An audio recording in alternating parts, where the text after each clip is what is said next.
এটা হচ্ছে একটা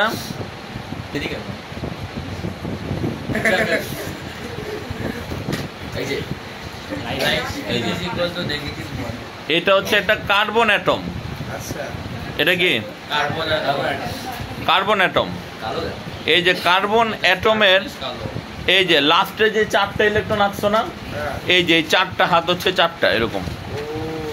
এখন 4টা হাইড্রোজেন, এই যে এখান থেকে একটা হাইড্রোজেন এরকম আসবে, একটা হাইড্রোজেন এরকম একটা ইলেকট্রন নিয়ে বন্ড গঠন করলো একটা হাইড্রোজেন। আবার এখান থেকে আবার হাইড্রোজেন আরেকটা আসলো, আইসা বন্ড গঠন করলো। আবার এরকম করে একটা আইসা এরকম, আবার এরকম একটা এরকম। এখন এই যে এটা হচ্ছে মিথেন, এইভাবে এরকম হয়।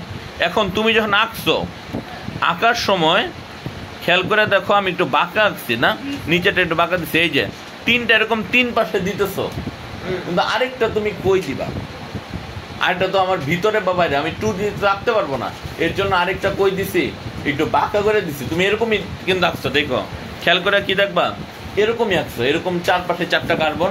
তুমি যখন আঁকছো, আমি এই যে এরকম করে আঁকতে বলছি, এরকম করে আঁকতে বলছি কেন? কারণ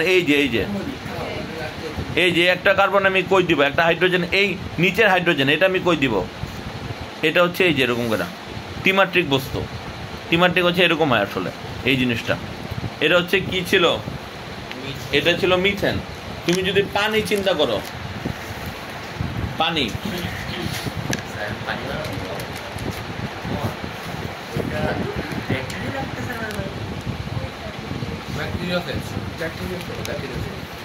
দেখো পানি, এই যে এটা হচ্ছে অক্সিজেন অ্যাটম, এইখান থেকে একটা হাইড্রোজেন আসলো, এখান থেকে একটা, এটা কিন্তু রিয়েল এরকম অ্যাঙ্গেলই হয়।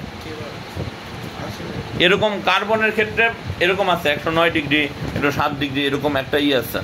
পানির ক্ষেত্রে হচ্ছে এরকম, এই যে এরকম পানির 2 পাশে 2টা হাইড্রোজেন আসলো, আইসা এরকমই। এই যেটা হচ্ছে পানির অ্যাটম, এইভাবে।